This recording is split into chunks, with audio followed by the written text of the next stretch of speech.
What an extremely great movie. This is my jam. I've been looking for a new thriller. This was it. Jake, you are basically by yourself on the phone for nearly the entire film, yet it grips you until the credits roll. And I think that's so impressive. What did you feel like is the key to keeping that tension going throughout the film? And what was the biggest hurdle or challenge for you in that regard? Well, I mean, it is a thrill ride. I mean, each twist and turn, holds its own. And I think you're unsure of where it's headed. And then this just surprises you right and left. So I didn't really have to do much. We had a pretty solid story.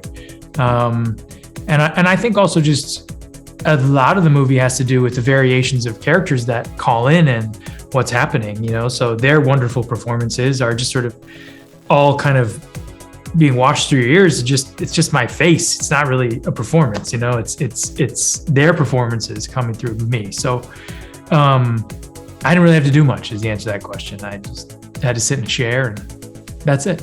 Antoine, do you agree with that? Not at all. Not at all. I watched Jake go through so many different emotions in 20-minute takes. Really, and with all sorts of things happening, technical issues in his ear, all sorts of things going on, and he was amazing. I think this is one of those movies where you really got to keep your ears peeled because you'll recognize most of the voices that are in this film. So how did this all come together? Oh, well, we would talk every night, myself and Jake, working on the script, and Jake did a lot of writing as well. And we were like, who are we going to get to play this role? And, we go, you think Ethan Hawke would do it? And I was like, no, I'll call him. Jake's like, he probably won't, but let's call him. I'll call Ethan, call Jake right back, like 5 minutes later. He said yes. We're like, really? He's going to do it? Yeah. Jake, let's call Peter. He would call Peter. And Peter would like, yes. Like, we were kind of like blessed with everyone just saying, yeah, I'll do it. Paul Dano was in Australia.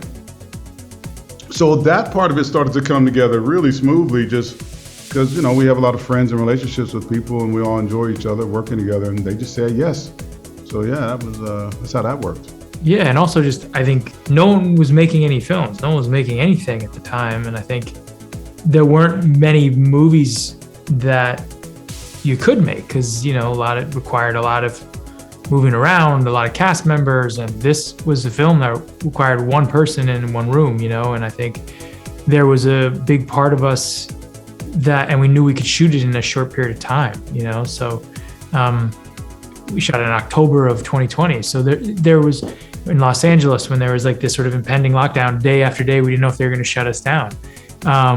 And we raced to get the movie done before that happened. That happened about a week and a half later. So it was partially that too. It was just lots of wonderful people wanting to work and being grateful to doing it, jumping on and just putting together a piece, that's how it felt. Yeah, their energy was really high. I remember Ethan Hawke, they were excited about us trying to pull this off. From the actors to the crew, it was a challenge. And we were all like, yeah, let's do it. 11 days? Okay. And everybody dove in and pitched in and did it. So there was an energy to that. There was a really exciting energy to that, So Ethan called me and he said, I remember Scorsese and those guys in the 70s would do stuff like this, Coppola and those guys they would just take risk. And we felt like we were, challenging ourselves in a serious situation right now. Obviously it was COVID, but we were challenging ourselves.